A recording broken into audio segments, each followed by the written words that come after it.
بسم الله الرحمن الرحيم نحمده ونصلي ونسلم على رسوله الكريم أما بعد فأعوذ بالله من الشيطان الرجيم بسم الله الرحمن الرحيم كل نفس ذائقة الموت وإنما توفون أجوركم يوم القيامة فمن زحزح عن النار وأدخل الجنة فقد فاز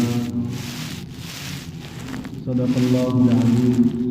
وعن عبد الله بن عمر رضي الله تعالى عنهما قال أتيت النبي صلى الله عليه وسلم عاشرة فقال رجل من الأنصار يا نبي الله من أكيس الناس وأحسن الناس؟ قال النبي صلى الله عليه وسلم أكثرهم ذكرا للموت وأكثرهم استعدادا للموت. أولئك الأكياس الذين ذهبوا بشرف الدنيا وكرامة الآخرة أو كما قال عليه الصلاة والسلام. محترم بزرگ اور بھائی، ہم روز سنتے ہوئے دیکھتے ہوئے خدا کا انتقال ہو گیا، خدا اس دنیا سے رخصت ہو گیا. ہمیں اس سے عبرت اور سبق لینا چاہیے کہ وہ جانے والا تو چلا گیا، نمبر ہمارا ہے.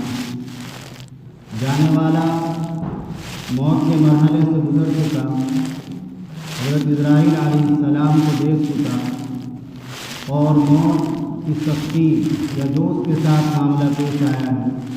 اب وہ نہیں آئے گا، اب تو ہمارا نمبر ہے. اللہ پاک فرما رہے ہیں کہ ہر نفس کو موت کا مزہ چکھنا ہے، ہر انسان کو، ہر جاندار کو موت آنی ہے. کوئی انسان ایسا نہیں جو موت کا انکار کرتا ہے.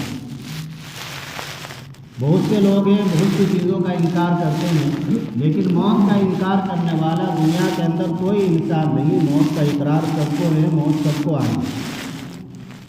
اللہ پاک فرماتے ہیں کہ جو انسان جہنم سے بچ گیا تو وہ کامیاب بھی کسی کو سمجھتے رہے، کہتے رہے، لیکن اللہ پاک فرما رہے ہیں کہ حقیقی کامیاب وہ ہے جو جہنم سے بچ گیا، اس نے بڑی کامیابی حاصل کی. اور دنیا کے اندر جو تم اعمال کر کے آؤ گے، ان اعمال کا تمہیں پورا بدلہ دیا جائے گا، کسی طرح کی کوئی کمی نہیں کی جائے گی. موت سب کو آنی ہے، اور حدیث شریف کے اندر اس کو یاد کرنے کا حکم دیا گیا ہے. ایک صحابی ہیں حضرت عبداللہ بن عمر رضی اللہ تعالی عنہما فرماتے ہیں کہ ہم 10 لوگ حضور اکرم صلی اللہ علیہ وسلم کی خدمت میں حاضر ہوئے. 10 آدمی تھے ہم، ان میں سے ایک میں بھی تھا. تو ایک انصاری صحابی نے حضور اکرم صلی اللہ علیہ وسلم سے دریافت فرمایا، بڑا اچھا سوال کیا. سوال یہ کیا کہ اللہ کے نبی یہ بتائیے کہ لوگوں میں سب سے زیادہ سمجھدار، عقل مند اور ہوشیار کون ہے؟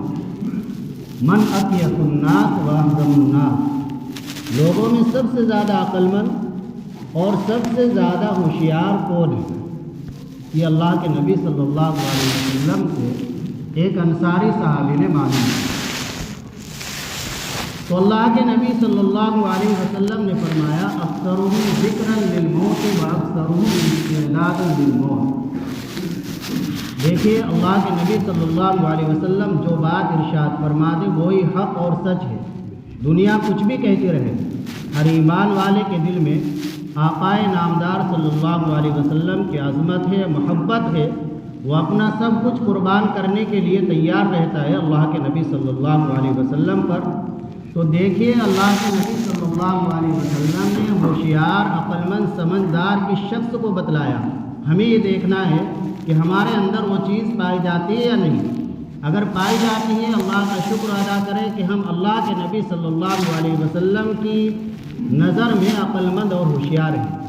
اور اگر نہیں پائی جاتی تو اس چیز کو ہمیں اپنے اندر پیدا کرنا ہے.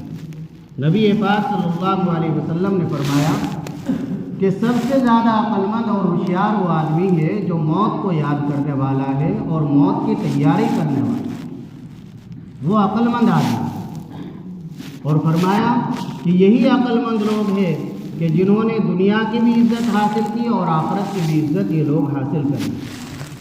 اللہ کے نبی صلی اللہ علیہ وسلم نے فرمایا، اکثروا ذکر ہادم اللذات ای الموت. لذتوں کو توڑنے والی چیز کو خوب یاد کرو، یعنی موت کو یاد کرو۔ یہ موت کی یاد بہت بڑی چیز ہے۔ جب انسان موت کو یاد رکھتا ہے تو بہت سی برائیوں سے محفوظ رہتا ہے۔ پھر اس کی زبان غلط نہیں بولتی ہے، کسی کی غیبت نہیں کرتا ہے، جھوٹ نہیں بولتا ہے، جس کو موت کا انتظار رہتا ہے، موت یاد رہتی ہے۔ جب موت یاد رہتی ہے تو پھر نماز نہیں چھوڑتا ہے، جب موت یاد رہتی ہے تو پھر سنتوں کو نہیں چھوڑتا ہے۔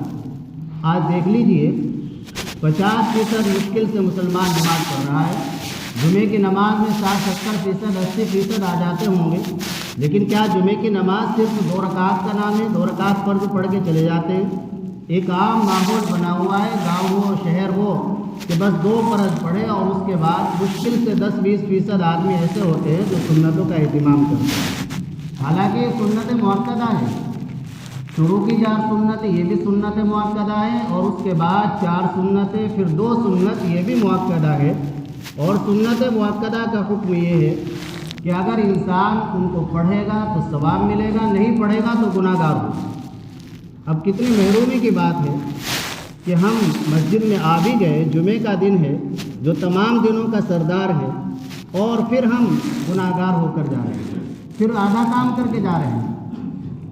جو اللہ کے نبی صلی اللہ علیہ وسلم کی یہ بتائی ہوئی سنت نہیں پڑھتا، حدیث شریف کے اندر آتا ہے کہ وہ قیامت کے دن اللہ کے نبی صلی اللہ علیہ وسلم کی سفارش سے محروم رہے گا۔ تو کیا ہمیں جلدی ہے ایسے؟ اس سے اہم کام کیا ہوگا مومن کے لیے؟ تو اس لیے سب سے گزارش ہے کہ سنتیں پڑھنے کی عادت بنائیں، سنت نوافل اہتمام کے ساتھ پڑھا کریں، پوری نماز پڑھیں۔ اللہ کو یہی پسند ہے، لِيَبْلُوَكُمْ أَيُّكُمْ أَحْسَنُ عَمَلًا۔ اللہ یہ دیکھنا چاہتے ہیں کہ اچھا کام کرنے والا کون ہے۔ یہ جمعے کی نماز اچھی جبھی ہوگی جب پوری نماز پڑھیں گے۔ حضرت عائشہ رضی اللہ تعالیٰ عنہ فرماتی ہے کہ اللہ کے نبی صلی اللہ علیہ وسلم نے فرمایا، ان اللہ یحب اذا عمل احدکم عملا ان یتقنہ، کہ اللہ تعالیٰ اس بات کو پسند فرماتے ہیں کہ انسان جب بھی کوئی عمل کرے تو عمل اچھے سے اچھا اور مضبوط سے مضبوط کرے۔ تو اس لیے سبھی سنتیں پڑھ کے جا کریں، پڑھیں گے انشاءاللہ۔ اب تو نہیں جانیں گے بغیر سنتوں میں۔ ہاں، یہ جو جوان بچے ہمارے ان کو سمجھایا جائے اور روکے، جب اتنے اللہ نے توفیق دے دی مسجد میں آنے کی، تو جہاں 10 منٹ 15 منٹ ہم مسجد میں رہیں، 5-7 منٹ اور لگ جائے گی، اور یہ ہماری زندگی کا سب سے قیمتی وقت ہے۔ رمضان المبارک آ رہا ہے، ابھی سے اس کے لیے تیاری کریں۔ اللہ کے نبی صلی اللہ علیہ وسلم دعا فرمایا کرتے تھے کہ یا اللہ رجب میں شعبان میں برکت عطا فرما، اور ہماری زندگی میں اس طرح کی برکت عطا فرما کہ ہمیں خیر و عافیت کے ساتھ ماہ مبارک مل جائے۔ رمضان اتنا قیمتی مہینہ ہے۔ حضرت کعب بن عجرہ رضی اللہ تعالیٰ عنہ کی حدیث ہے، آپ نے بارہا سنی کہ اللہ کے نبی صلی اللہ علیہ وسلم ممبر پر تشریف فرما ہو رہے ہیں اور آمین کہہ رہے ہیں۔ تو صحابہ نے جب معلوم کیا تو آپ نے فرمایا کہ اس وقت جبریل علیہ السلام تشریف لائے تھے اور انہوں نے بددعا دی اس شخص کے لیے کہ جسے رمضان المبارک کا مہینہ ملا اور پھر بھی وہ مغفرت نہیں کرا سکا۔ تو اب مغفرت ہم کیسے کرائیں اللہ سے رمضان المبارک میں؟ حضرت شیخ زکریا نور اللہ مرقدہ نے لکھا ہے کہ مغفرت کے لیے بس آپ 2 کام کر لیں، اللہ اس کی مغفرت فرما دیں گے۔ ایک تو یہ کہ اہتمام کے ساتھ روزے رکھ لیں، جسے روزہ کہتے ہیں۔ یہ نہیں کہ ہم نے سحری تو کھا لی اور بس دن بھر پڑے ہیں، موبائل دیکھ رہے ہیں اور گزار رہے ہیں، ادھر ادھر کی باتیں کر رہے ہیں، غیبتیں کر رہے ہیں، نہیں، حقیقی روزہ جسے کہتے ہیں۔ جس طرح ہم نے جائز کام کو چھوڑ دیا، کھانا پینا جائز تھا اللہ کے حکم کی وجہ سے، تو ایسے ہی حرام کام ہے، جھوٹ بولنا ہے، غیبت کرنا ہے، گالی دینا ہے، دوسری چیزیں ہیں، تو ان سے بھی باز آئے۔ ہمارا کھانا بھی حلال ہو، ہمارا پینا بھی حلال ہو، ہماری زبان سے بھی اچھی اور سچی بات نکلے، اس طرح کریں۔ تراویح اہتمام کے ساتھ پڑھے، یہ نہیں کہ کبھی اگر 10-5 منٹ زیادہ لگ گئی تو امام پر ناراض اور بولنا شروع کر دیا، نہیں۔ ان پڑھنے والوں کو پتہ ہے کہ کتنی محنت کی جاتی ہے، ان کی ہمارے دل کے اندر عظمت ہونی چاہیے جن کے پیچھے ہم نماز پڑھ رہے ہیں، جن کے پیچھے ہم تراویح پڑھ رہے ہیں۔ پھر انشاءاللہ ہماری نماز اور ہماری تراویح وزنی ہوگی، اس کا فائدہ ہمیں دنیا میں بھی دکھے گا، آخرت میں بھی دکھے گا۔ اور اگر ہم احترام کے ساتھ ان اماموں کے ساتھ پیش نہیں آئیں گے، اس کا ایک بڑا نقصان یہ ہوگا کہ اللہ تعالیٰ نسلوں سے دین ختم کر دے گی، نسلیں پھر اچھی نہیں چلے گی۔ ایک بڑا فائدہ یہ ہے علماء سے تعلق اور محبت کا کہ پھر نسلیں اچھی ہوتی ہیں۔ تو اس لیے علماء کی تعظیم کرے، علماء سے محبت کرے، ادب احترام سے پیش آئے، اور جب بھی کوئی اس طرح کا موت کا واقعہ پیش آئے اس سے عبرت اور سبق حاصل کرے۔ حضرات صحابہ کی زندگی سے یہی معلوم ہوتا ہے کہ وہ جب کسی کی موت ہوتی تھی تو بڑے فکر مند ہوتے، بڑے فکر مند۔ حضرت عثمان غنی رضی اللہ تعالی عنہ قبرستان پر پہنچے، کسی قبر پر کھڑے ہوتے تو اتنے روتے کہ آپ کی داڑھی مبارک تر ہو جاتی۔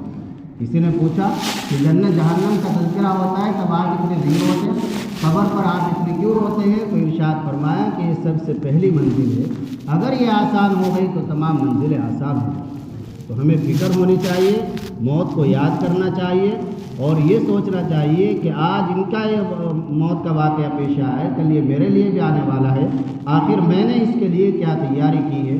اللہ تعالی ہم سب کو موت کو یاد کرنے کی اور آخرت کی فکر کرنے کی توفیق عطا فرمائے۔ وہاں بھی بتایا جاتا ہے نماز جنازہ کے وقت کہ نماز جنازہ میں ایک تو یہ بعض لوگ کہتے ہیں کہ قبر پر آدمی کا رہنا ضروری ہے، جمعہ بھی چھوڑ دیں، ایسا کچھ نہیں ہے۔ قبر کھود دیا آپ نے، کوئی شریعت میں ایسا نہیں کہ وہاں آدمی رہنا ہر وقت ضروری ہے۔ اس وقت جب تدفین کر رہے ہیں تو دیکھ لے کوئی جانور وغیرہ تو نہیں، بس اتنا ہے۔ ایسا کوئی مسئلہ نہیں کہ قبر پر ہر ٹائم کسی آدمی کا رہنا ضروری ہے، حتیٰ کہ نماز بھی چھوڑ دیں۔ بعض لوگ ایسے ہوتے ہیں کہ جب نماز جنازہ ہوتی ہے تب بھی وہاں قبر پر کھڑے رہتے ہیں، یہ بھی غلط ہے۔ سب کو نماز جنازہ پڑھنی چاہیے، سب نماز جنازہ میں شریک ہوں۔ بعض کہتے ہیں کہ ہمارے بات ہی نہیں نماز جنازہ، کیوں نہیں آتی؟ اللہ اکبر کہنا فرض ہے، اس میں 4 مرتبہ اللہ اکبر تو سبھی کہہ سکتے ہیں۔ پہلی تکبیر کے بعد جو چیز ثنا پڑھنا ہے جو نماز میں پڑھتے ہیں، دوسری تکبیر کے بعد درود شریف جو نماز میں پڑھتے ہیں، تیسری تکبیر کے بعد دعا ہے وہ سب کو یاد ہونی چاہیے۔